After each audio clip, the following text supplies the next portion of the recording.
Welcome back to another episode of Our 2 Cents on Your Dollars. I'm James Enriquez. I'm James Credo. And I'm Rich.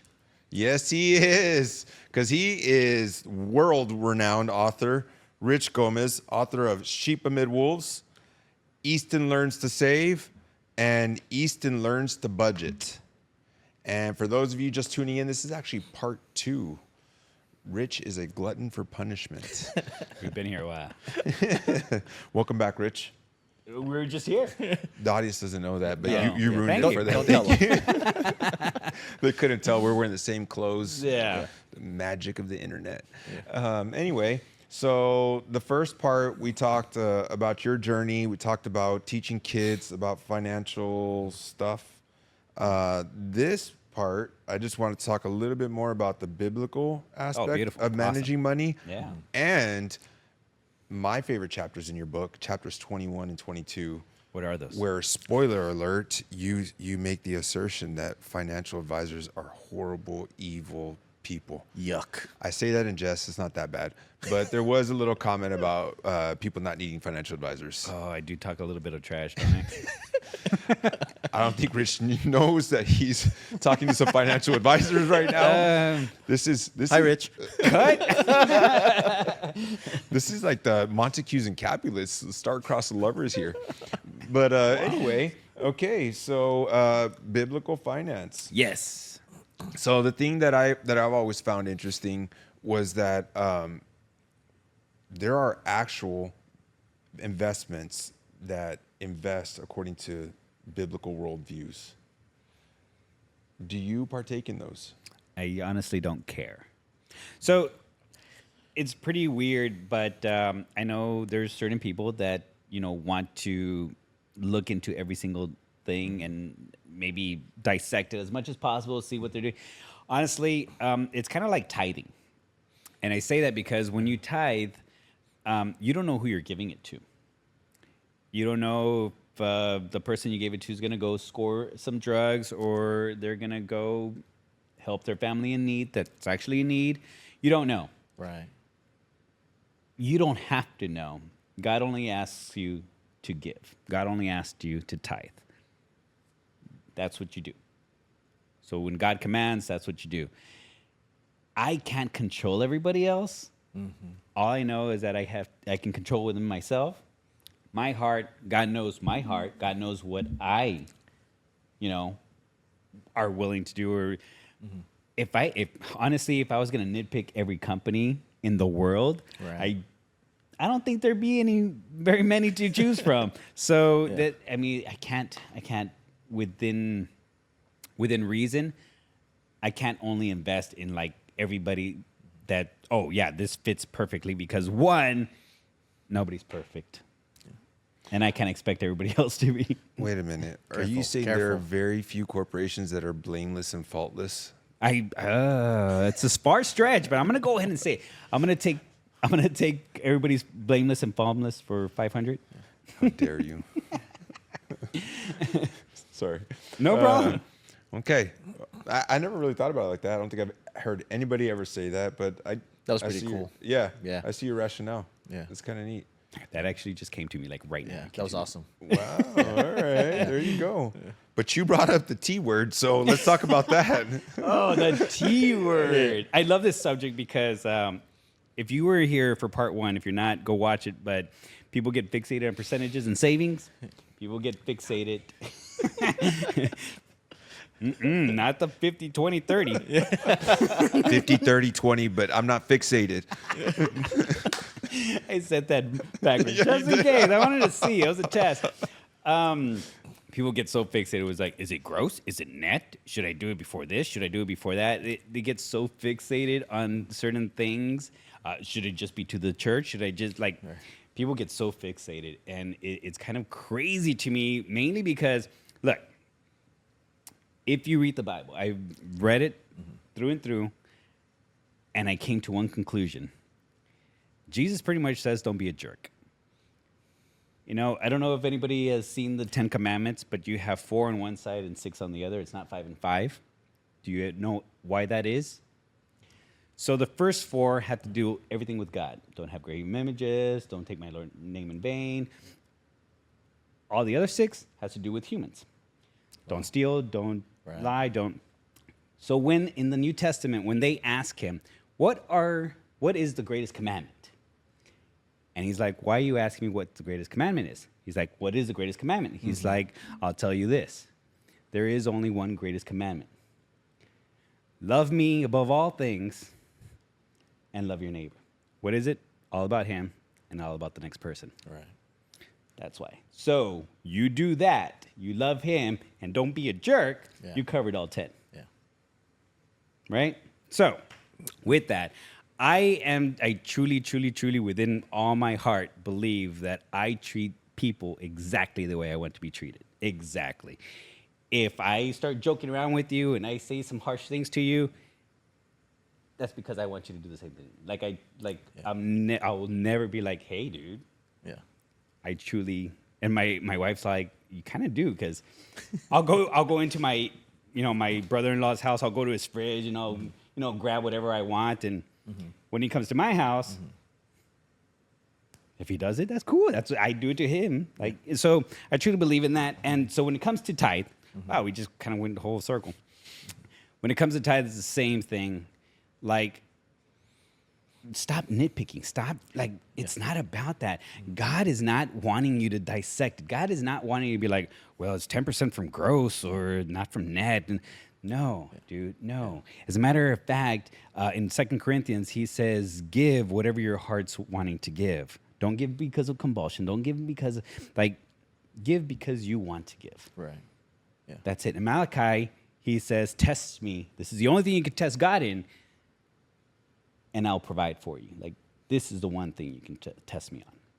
So it doesn't matter. It says, yes, the 10th from all storehouses, but that 10%, that is to anybody, to anything.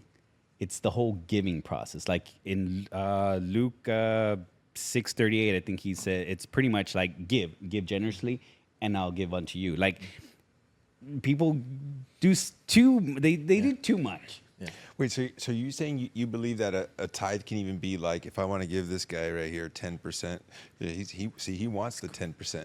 That's a great idea. At least. Off of your gross. I think that was written. Yeah, that's written in Revelation somewhere. I believe when it's to a person, it has to be gross. When it's to a friend directly on set. Yes, it's gross. Everybody else, net. But is that what you're saying? That's pretty much what I'm saying. Yeah. Well, first of all, is he in need? We're Yes. That guy? Yes. I was gonna say that guy. Yes. I'm saying it on TV. Yes. On TV? Whoa. How old are you? Shows my age. I know. on the tube. On the tube. On the tube. Make sure you don't click the dial. Yeah. But yeah, I mean, that's my strong opinion. Like I said, I've read the Bible. A lot of people just take these verses and they kind of nitpick it, but it says, whoever asks for something and you deny them, therefore you have denied me. Yeah. There's certain things like that. Now, here goes the caveat, though. My son, I show him how to give, but sometimes I absolutely love him with all my heart. He wants to give every single homeless person $1. Yeah. You can't. A dog? $1? Dog. Like Dollar. dollar. Every homeless person Okay, $1. Sorry. Oh, yeah. Yeah. And the thing I need to tell him is, like, you can't give to the entire world because then you'll go broke. And I mean, you can't help anybody in need if you're also in the hole. Yeah. You know? Yeah. So it goes with this, and I hope people don't take this the entire wrong way, but I don't believe in giving every homeless person money because, one, it doesn't help them any. It doesn't help them. If God tugs on my heart saying that person give to, absolutely, 1,000%. Yeah. But every person, like, there's some people that, I mean, it doesn't help them. One time, and I think this was kind of like a weird thing. I was on, I don't even know what road. Guy was giving me a sob story. He needs to go to Alaska or whatever, get a bus. I'm like, all right, here's $20. Week later, he's still there. I'm like, okay, bro. Like, $20 at least was a third of the way to a ticket to Alaska, you know? So you can't give me the, and they'll give you the same sob story. But it goes to, if people ask me, if people are in need, I'll gladly give them that one time. If they ask for me again, like, hey, you know what? This is how I do it. Right. Yeah. It's all right. Well, you know what? I need my grass cut. I'll come cut it, and I'll pay you $20. Yeah. Hey, I need this done. Come wash my car, and I'll give you money. And that's especially friends that have asked me more than once. Because the first time, hey, here you go, hand out. Yeah. You know, second time, all right, dude. Like, what are you doing with the money? Yeah. What are you doing? Something's wrong. Yeah. Do you want to read my book? No. I was gonna say, did you have him sign a W-9, do a household employee? 1099. Yeah, or 1099. Yeah. But yeah, so I mean, you're supposed to give, and you're supposed to give with all your heart. And it doesn't matter where. And the Bible says it time and time again: give generously. It doesn't matter if it's homeless. It doesn't matter if it's a tithe to the church. It doesn't matter like an offering. I like donating toward the people that fight against child sex trafficking, because that's like strong passion of mine. Right. So whatever you have that passion for, but you want to give, and you want to give generously and openly and lovingly. And can I be extremely honest on this show? I started doing that when I started learning about tithing and money. And I kid you not, there were some times where I would have $300. I made $300. This is after I quit my job. I had $300. The light was due. The rent was due. But I'm like, okay, I can't have the light go out. So, the light's $300. But $30 goes to tithe. Yeah. And I would give my $30 to tithe. Because I'm like, all right, God, that you need to figure out how to pay the light, because I can't.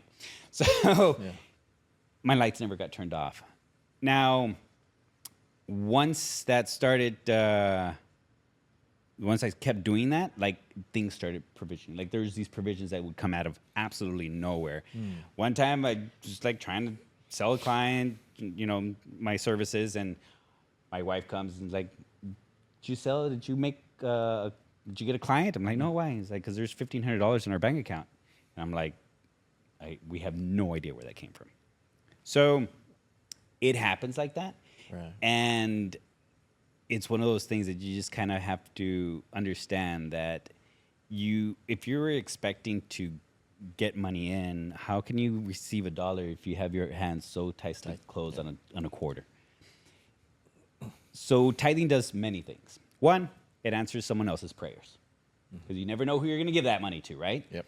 And two, it opens your mentality of abundance, because money needs to flow, it needs to circulate, it needs to have this revolving thing. So it opens your mind knowing like, okay, I'm going to give because you know what?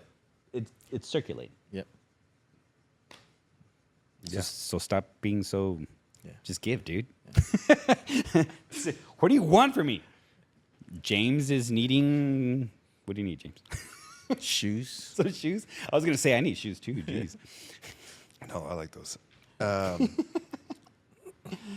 man, what was it? Did I stump you? You're like, wow, No, that was good. No, No, Cut. actually, what I want to know is, I love your thoughts and approach on debt. Okay. How do you wrestle with that? Because when I read it, it's like very clear, right? Like the Bible, like no debt. Oh, yes. But there is good debt. There is smart debt. Yes. There are things like interest rates, like paying less than interest on a debt. Right. And so, like, how do you? So there's, I believe everybody knows this scripture, you know, the borrower is a slave to the lender, and it goes repeating by a certain Dave Ramsey's. But we have to also keep in mind that there's no way to get a return on your investment without leverage. Leverage is probably one of the best things that we can have out there, especially in today's day and age. Two stories come to my mind. One of my mentors, he makes, you know, a good $2 to $5 million a year. And he's like, I wanted a Bentley. I wanted a Rolls Royce. He's like, I wanted a Rolls Royce. The vehicle was like $250,000.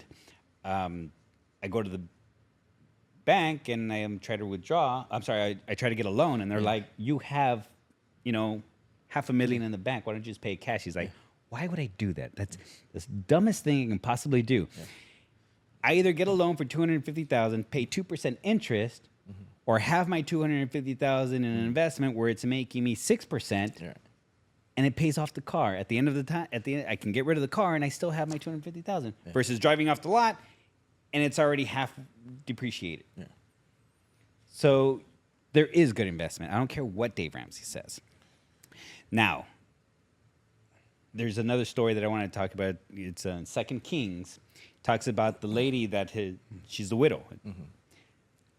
Her husband died, leaving her with a ton of debt. Mm-hmm. She goes to the king to try to solvent the whole thing because the king said, "You know what? You can't pay the debt. Your 2 sons are going to be slaves now." Well, she's like, "What do I do? I don't know how to pay this debt off." Yeah. The king instructs her to go and borrow these big vases from all the neighbors. Mm-hmm.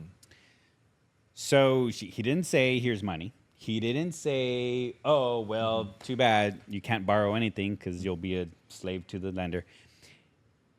But the thing that she borrowed was an asset against itself. So she borrowed an asset to create it into a product that she can sell and therefore get out of debt. So that's a whole difference. A lot of people are like, people are so fixated on certain things. And they're like, you need to relax, everybody. Yeah. First of all, it's just money. Yeah. Sometimes I can't even say those words because it's tough. Right. Yeah. But it's one of those things like there's certain investments that you can make that you're like, okay, this is clearly a winner. Yeah. I bought an apartment complex, for like the down payment was $3,000 on an FHA loan, and then I sold it, and those $3,000 made me, $60,000. Like, did I have headaches in the middle because of trying to fulfill tenants? Absolutely, but I learned. I learned. Get a property management team, but. Yes, obviously you're not going to be, borrowing from, a 30% card interest and not paying it ever. That's a whole different process. But I do believe in using credit cards for points. I mean, it paid for my trip to Spain. It paid for half my trip to, up the West Coast. So just be smart. Like people can know, like, okay, that's a dumb mistake. I borrowed $2,500 for my very, very first mentor. $2,500 was like so much for me. I've never spent more than $100 on anything, and that's been paying me ever since.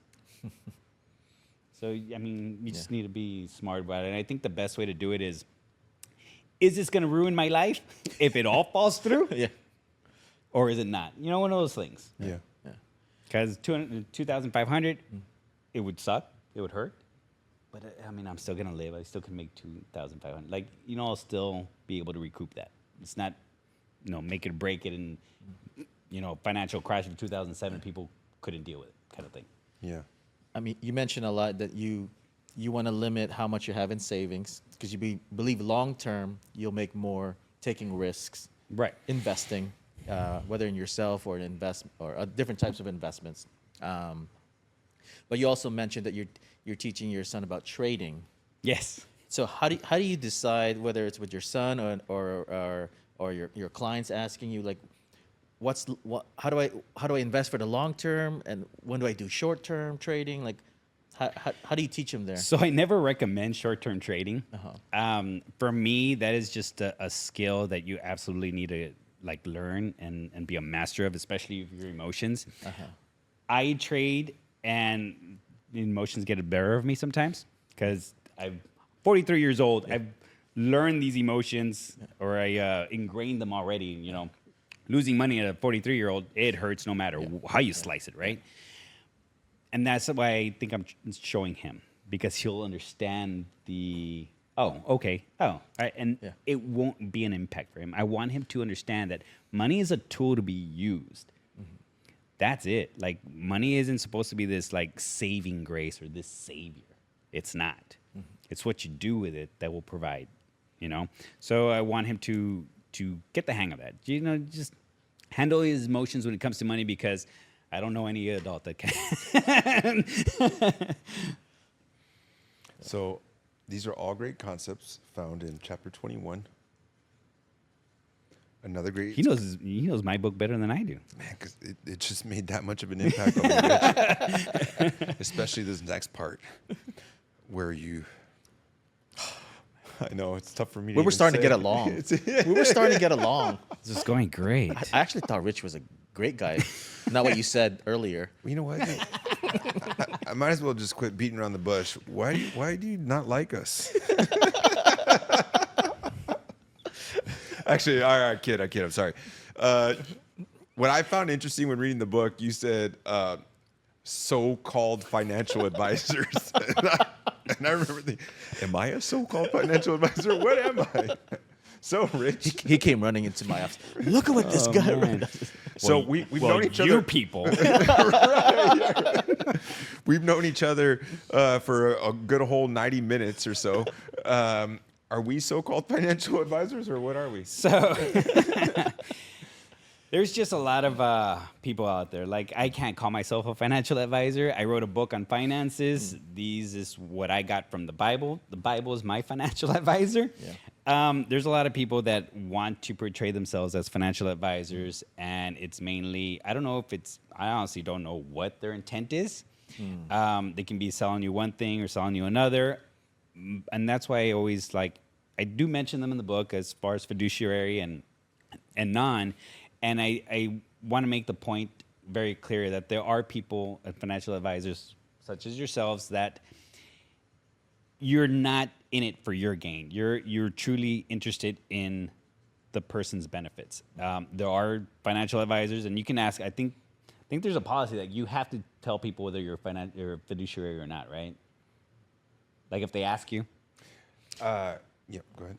Yeah, as certified financial planners, you have to act as a fiduciary when you're dealing with Right. clients. Yeah, and then there's also certain products that for that specific product or type of account, you're a fiduciary. Okay. All right, I'm going to sidetrack you, Yeah. but you asked the question. I'm going to answer it. Yes. And this is long form podcast, so we're really going to answer it. All right. Because that's kind of a Loaded question. Yeah, I get it. like I get it. I get Yeah. it, right? Yeah. But if you charge a fee for managing assets, you are a fiduciary, Okay. and you have to have certain licenses to be able to charge a fee for managing assets. Right. And I say fee because commissions are different. Right. Okay, so you're a fiduciary in that aspect on that account Right. that you're charging fees for. Correct. So if I have another account that I'm not charging you a fee on, I'm not a fiduciary. Ah, gotcha. All right. Okay. So that's an easy way to tell. What? Nope. Hold on. I'm not done. There's more. So James mentioned CFP. Yeah. So we have the certified financial planner designation. Okay. So we're fiduciaries through that. Whenever we're giving financial advice, and that has also changed over the years. Okay. Their definition of fiduciary. So it used to be whenever engaging in financial planning, we were fiduciaries. Well, what is financial planning? Right. Go watch that episode. We had an episode on that. Hey, perfect segue. Yeah. Finish So- this one first. Yeah, right. So now it's whenever you're giving financial advice. So if I Okay. say, hey, just a flippant comment, somebody says, hey, what should I invest my 401k in? Pick a target date retirement fund and be done with it. Financial advice, fiduciary. Okay. Here's the thing. If I breach that fiduciary duty, they might revoke my privilege to use that designation. Gotcha. I can still practice. Right. So it's like, not only that, it's just like anything, right? We have laws, like traffic laws, right? You got to stop at a red light. You got to. Right. Yeah. People run red lights. You know what I mean? That's true. So, I haven't. no, yeah, nobody here has ever had a moving violation. But I think you get my point. Yes, actually, and that comes out to a very good question on my end, because this is definitely for the people out there. Should we switch seats? I don't think so. No. The way I truly believe that if you can have the time, dedicate time find out and read all of it and try to learn it and try to figure it all out like the way I did, you don't need a financial planner or a financial advice. But then there's other people like my parents. They'll definitely need a financial, financial advice and a financial planner. So there's two different types of people. The people that want to dig in and figure it out and want to do everything themselves, no matter how long it takes. And then there's the people that, you know what? I want someone else because my time is better dedicated over here, or I want this. So what would be, for me, it was just that. Like, okay, make sure that they're fiduciary because they have your best interest at heart versus people that just get commission and they're just trying to sell you the biggest thing. Right. What would be the easy way to find out which one would be best interest, like such as you guys, that you have your best interest in the clients? Oh, I think it's tough. It's tough for the consumer because anyone can call themselves a financial advisor. Right. And So-called. Yeah. And it's going to have to require doing some homework and actually meeting with these professionals. And so you mentioned that you felt like you have, look for a fiduciary. I think you have to check certain boxes. Like you're filtering. At least they're a CFP. At least they have this many years of experience. They have these other designations. What do these designations really mean? And even that, there's no guarantee. So I guess at the end of the day, it'd be instinct. Yeah. And how are they talking to you? I mean, if they're trying to sell you, Yeah. like, hey, no, and they're pushing you to certain things, like you can be like, okay, this guy. Yeah, that's a really good point. You're doing your filtering, and then once you meet with them, it's a gut feeling. Yeah. Yeah. yeah. I think what was hidden in there is it's probably a good idea to interview several people. Yeah. No, that's Get cool. a feel for them.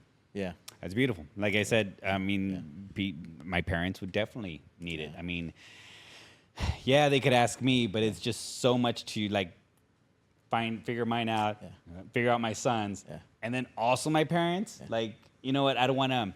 I'm okay with risking my stuff, and I'm okay with risking my son's stuff because he has plenty of time. Yeah. I'm not okay with risking my parents' stuff because they're already retired. So that'd be like, you know what? Find a real, that's right, unquote, right, financial advisor. A called financial advisor.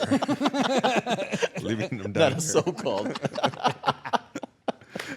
There's a difference, folks. That's right. There is a huge difference. So, but yeah, so did we make the cut? That's what I'm dying to know. Are we financial advisors? He's not looking at either of us. He's looking. Go find one. Quick. Interview as many people as possible. Not these guys.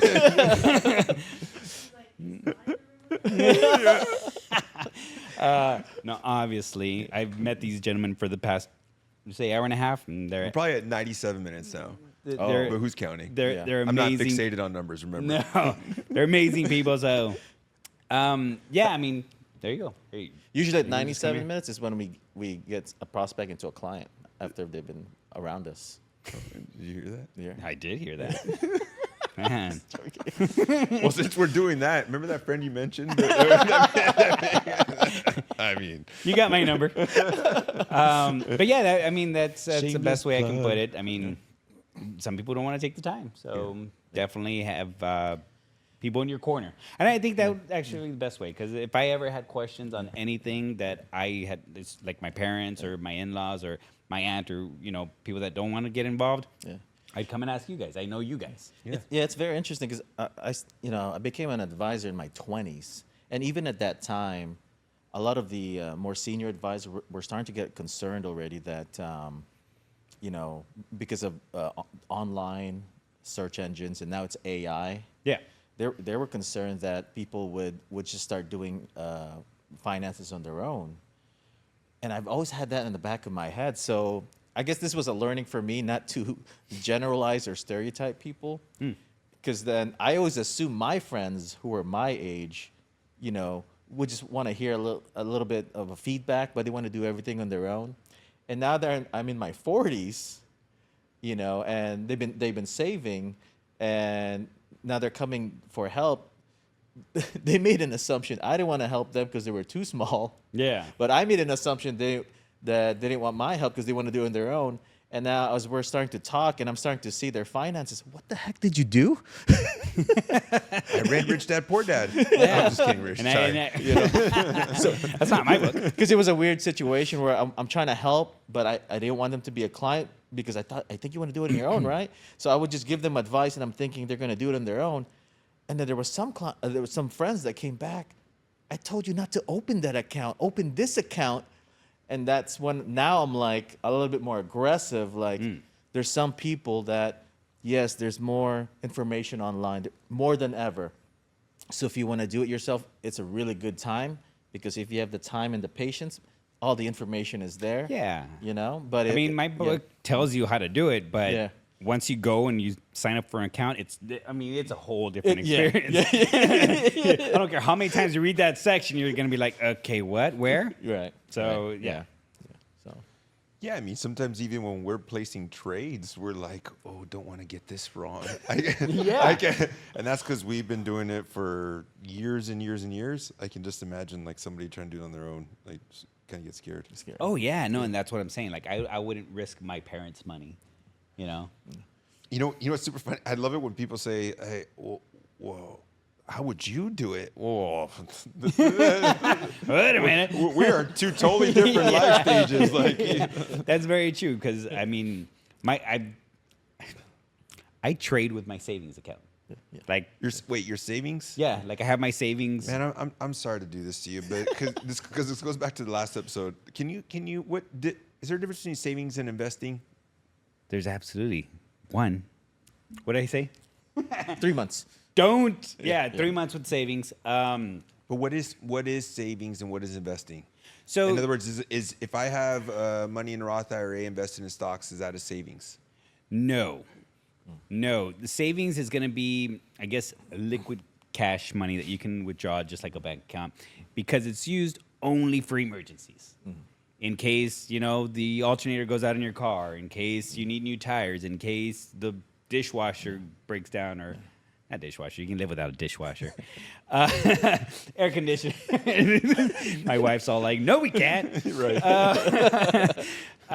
Air conditioning. My parents spent like $3,000 on a new air conditioning unit. So that's what savings is for. Investing, you can save to invest. Like say, hey, I want to buy a multiplex. I need $20,000 for a down payment, so let me save $20,000. So there's a goal in mind. I think that's the difference. Saving for investing is you have a goal in mind. You have like, okay, I need so much to open up this business. I have so much to buy an apartment complex. I have savings would be in case of emergencies. So savings is supposed to be stable, but you are trading your savings I account. am trading with my savings account. I am trading with my savings account. But yeah. So it goes back to your point. Like, don't ask me what I would do. Right. Like, don't do what I do. Yeah. I trade with my savings, but I mean, I'm like, why not? Yeah. I mean, I'm not, risking all 100% of it. Yeah. If an emergency came up, I can pull some out. Yeah. But yeah, I don't recommend that. I mean, it goes I need to to. look at this camera too. I mean, it goes to the point that every person's situation is different. Right. Different. So. Yeah. And just because how I manage mine, it goes back to the percentages. Yeah. Don't focus on percentages, because yours might be different. If you can live all your expenses with 20% and the rest you can invest and blow, like, yeah. If you want to live on 90% of your expenses, your 90% of your income, well, that's your bag. You figure out what to do with that 10%, which is going to be tithing, and then you're left with nothing. But you made your bed. Yeah. If you don't like it, fix it. Yeah. And here's how to fix it. Read my book. I read your book, and I'm stuck on chapter 21. Oh, yes. And He brought that up a little while ago, didn't he? I'm like, no. I may have said that once or twice. In this chapter, you said you made a comment that I wondered. Ew. Would you be saying something different today after a year like 2022? Should I tell you what comment it was? Yeah, because God wrote that. I don't know. Now we're blaming. Okay, I see. You need to ask God, sir. Just like Adam. Anyway, Yeah, please. you said that nobody should ever invest in CDs. I don't know if it was exactly those words, but something like I totally said it like that. Yeah. I totally said it like that, mainly because I personally wouldn't do it. These are my words. CDs are a little different, and I think it's because you really have to look at them. One, it's not going to be liquid cash because you're going to be held up for a year, 5 years, 10 years, depending on what you pick. Yeah. Two, the return on the CD isn't all that much. You probably get maybe 4%, 3% on your return. Now, but 22. Yeah. Yeah, and you know what? It probably wasn't fair. I think what you said is if it was going to be tied up, that you might as well. You're better off in a money market. I think is what you said. Yep. But let me put more context around it. So I mentioned 2022 because it was like 2%. Well, because stocks and bonds were both down that year. Yeah. So even if you had your money tied up, it was probably best, right? Like, but even if you got like less than 1% at that time, to your point, right? That's still better than losing money.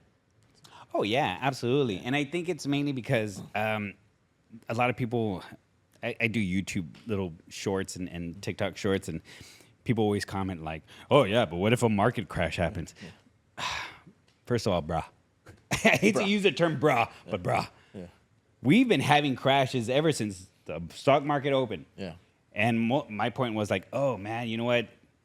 It's still been a heck of a time trying to get out of the 1920s Great Depression. Like we still haven't managed to get out of that.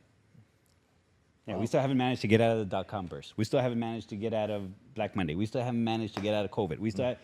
We've had so many crashes. Like, you're right. It could be tied up making more money somewhere else, especially because I do remember opening up a money market for my wife in 2022, and I was like, what happened? Like, Ally had like 5% APY, and now it's like at 0.5%, I think it was.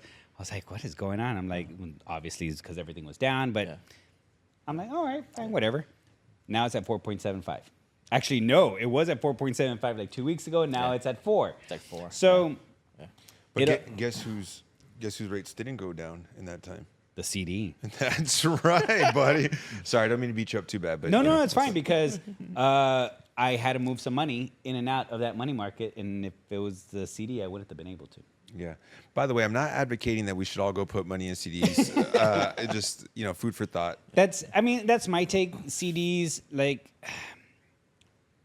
I honestly don't see when I would ever use a CD because I don't want my money tied up. The only thing I personally want my money tied up in is a Roth IRA. That's it. And an IUL. Let's talk about that. Oh, he went to life insurance. He read your book, Rich. I read it, Rich. Yeah. He went to insurance. So what did I tell him in the beginning of this podcast? I actually read that part too, though. Oh yeah. You know what? Let me help you out a little bit. You believe in the market, Right. IULs cap that. Right. So why not? Like, why would you want to cap it? As far as capping the market? Yeah, Or I'm sorry. Let me unpack that a little bit more. So there's all kinds of insurance products. Some have cash value, some Right. don't. The ones that have cash value earn cash value in different ways. One of them can be invested in sub-accounts, which are like mutual funds that have the growth like mutual funds with no cap. And then there are some that have they're tied to indexes, and that they earn an interest rate based on how that index performs, and a lot of times that interest rate is capped. So even if the index does 20%, for example, they might cap you at 6, 8%, whatever. So I need to revise my book. no, I don't mean to call you out. No, I'm just curious. Like, Mainly because I wouldn't put all my money into an IUL either which way. Most of my money, if you look at my accounts, it's all in stocks. It's all in a brokerage. Like, I keep no money in banks to begin with. So when it comes to any kind of insurance or life insurance or IULs or annuities or anything like that, I'm not a big heavy on it. So I kind of like, okay, this is pretty much from me reading tons of books. This is kind of like what I gathered from it. I never delved into it. From what I read, it was most like, okay, that kind of makes sense. That's okay. That's good. Yeah. Because the last thing I wanted to do was, one, complicate my life. Two, get into so many of those specifics because it goes so many different ways. Yeah. And actually, that's one of the reasons why I'm still struggling with Easton Learns to Invest, because the subject is so broad. Yeah. So broad. So when I wrote the book, I was already like, I knew about index funds and mutual funds and 401ks and TRS and, growth stocks and mid cap stocks and, international stocks. Right. And then I was like, well, people need to know about, there is life insurance, there is IULs, there is annuities, there is, all these other ones. I'm like, let me get the basis of it so I can have whatever I've read from other people. Like, this is kind of like general knowledge. But to this day, like, I don't see myself doing that as much. Yeah. The other thing that surprised me is that being well read with personal finance stuff, that you're not applying the buy term and invest the rest concept. What are your thoughts about that? The buy term and play the And invest the rest. Yeah. So for example, like pulling random numbers out. Let's say you pay $1,000 a month into your IUL because it's building up a cash value. Right. And you can get withdrawal against it?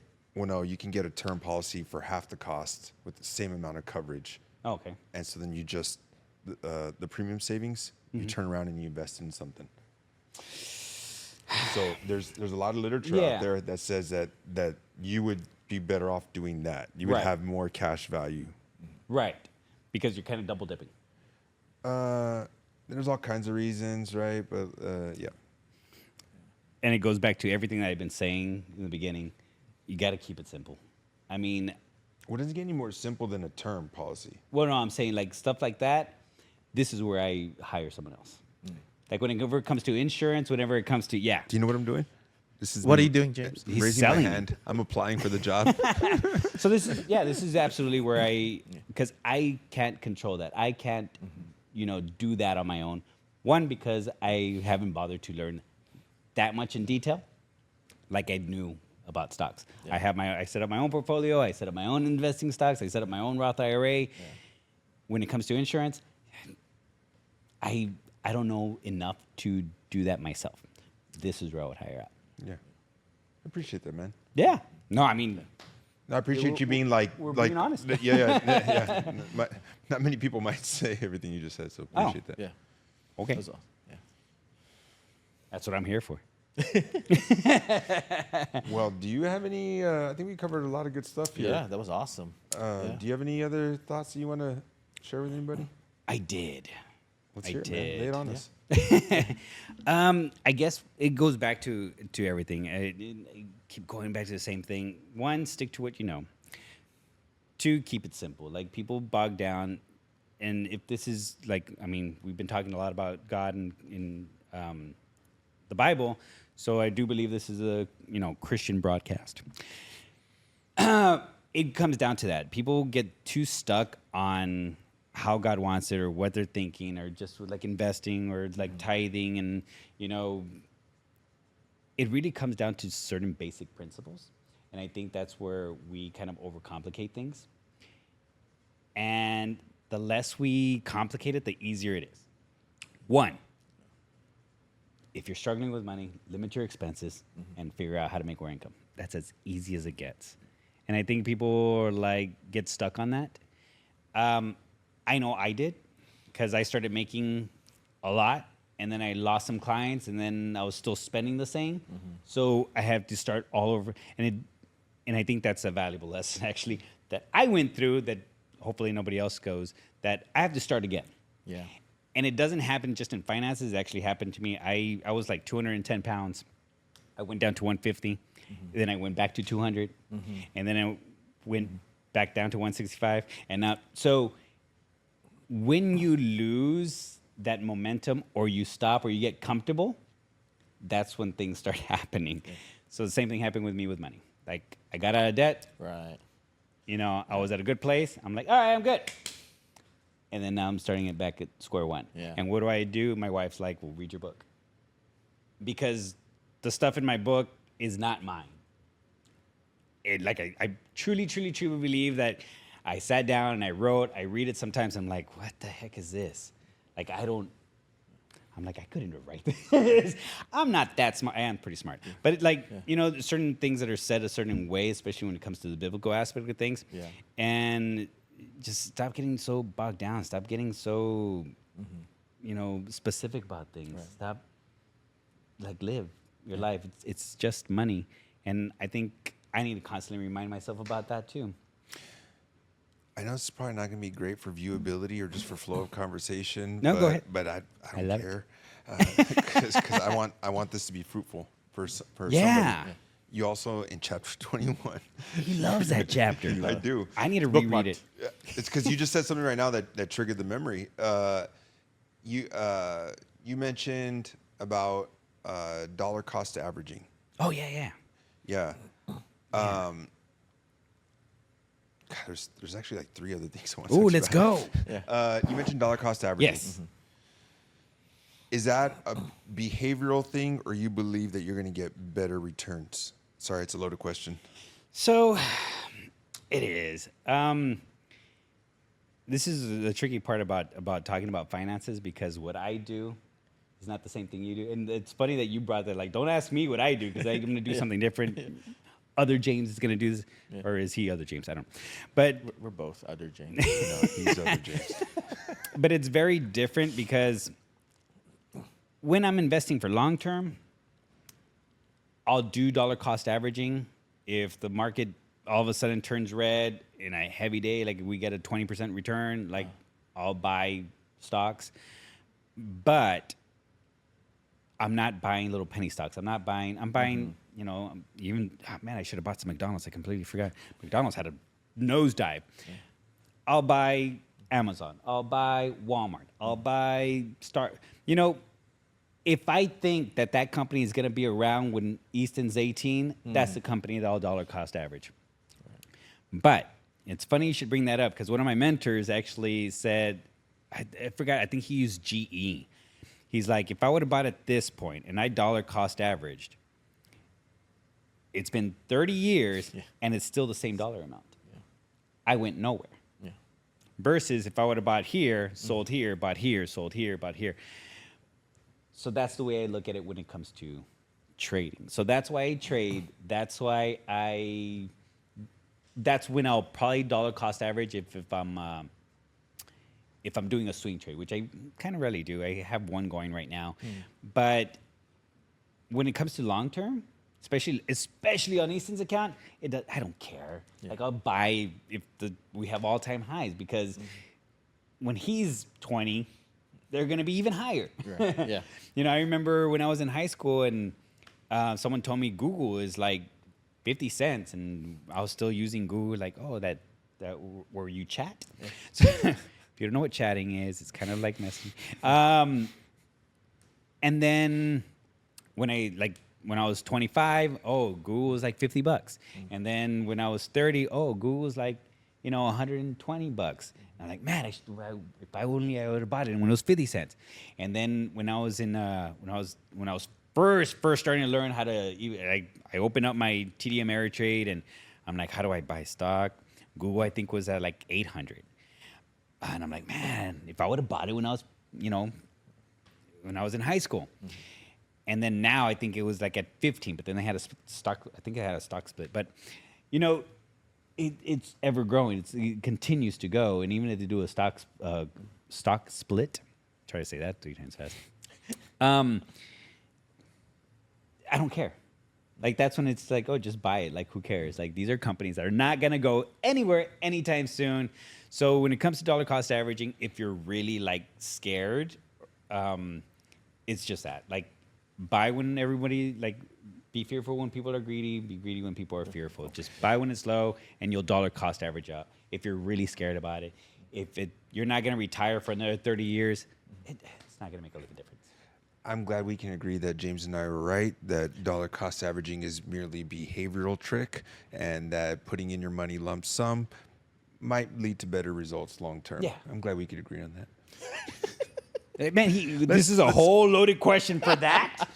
No, this is not a loaded question. This was going to be more of a fun little thing. Let's talk about that cat. Oh, so I heard this on John Oliver. It was a John Oliver show. He was talking about investment advisors, so stockbrokers or like the Wolf of Wall Street kind of thing, where they're trying to beat the market. And obviously, we know you can't time the market; it's time in the market, right? So apparently, I thought it was like an awesome little story. It's John Oliver. I forgot what show it was. Night show with John. I forgot what episode. So apparently they did a study where they had 5 top stockbrokers, try to beat the market. Yeah.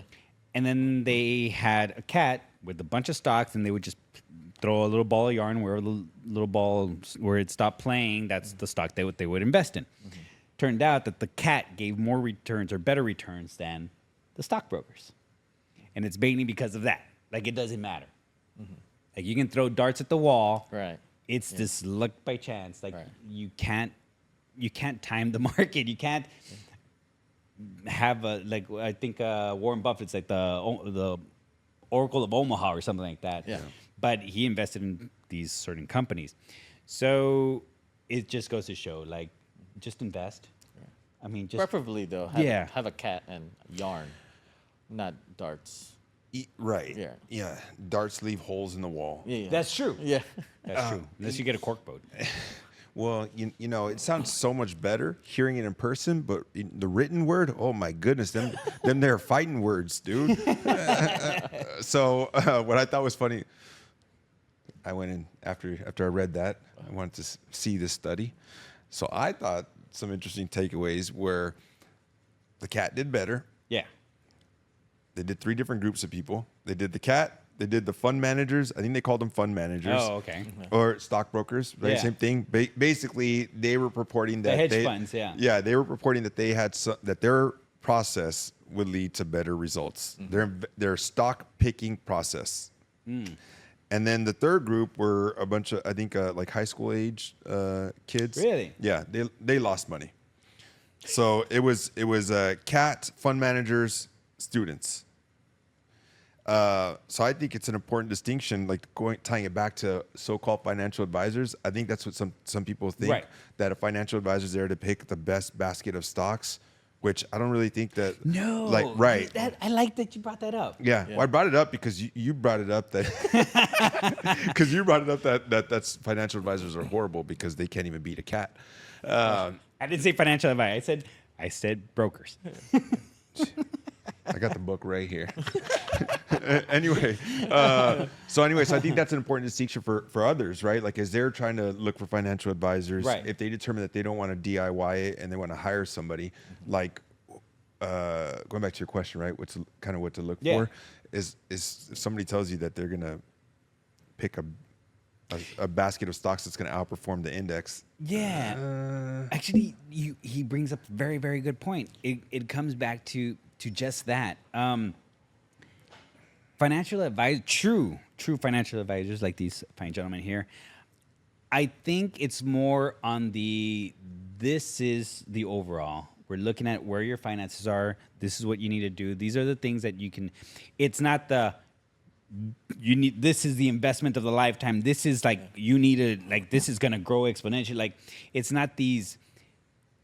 And I think that's one of the main key things to kind of like, oh, okay, this guy's promising me the world versus like, okay, look, let's manage your money. Let's figure out where to put things, where it's safe for you, where this is going to make you this much, on a, kind of a more of a humble way or a humble approach versus like, oh, you got to put all your money in Doge because, it's going to grow. So I think that's the main distinction. Yeah. And it's funny because, so when we're having these conversations with people, and if I say something like, yeah, you know what, just we're not going to beat the S&P 500. Well, if you're not going to beat it, what do I need you for? Right. When the saying I always say is, well, I don't need to beat the S&P 500. I just need to beat you, Mr. DIY, and or other financial advisors that think that they can beat the S&P 500. Right.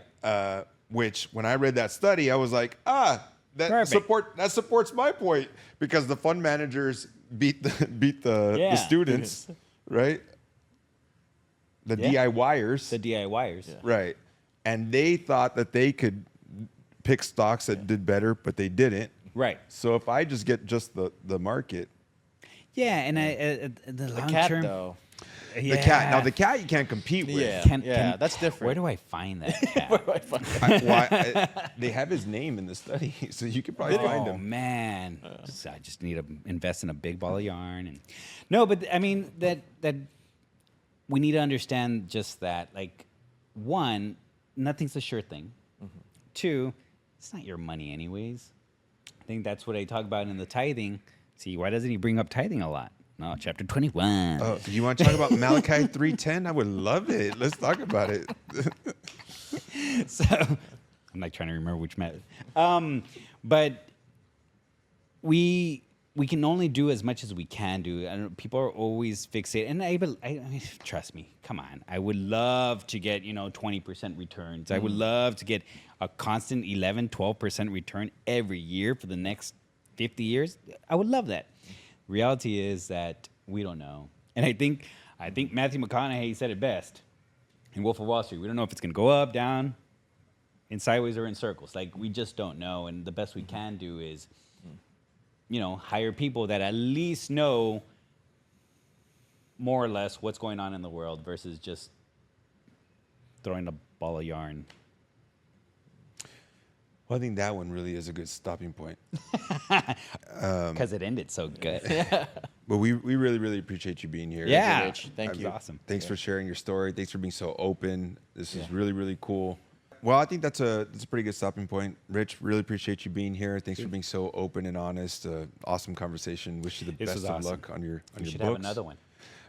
Part 3? Part 4? Part 3. Maybe. Okay. Well, we appreciate y'all tuning in to another episode of Our 2 Cents on Your Dollars. Please make sure to follow, like, and subscribe.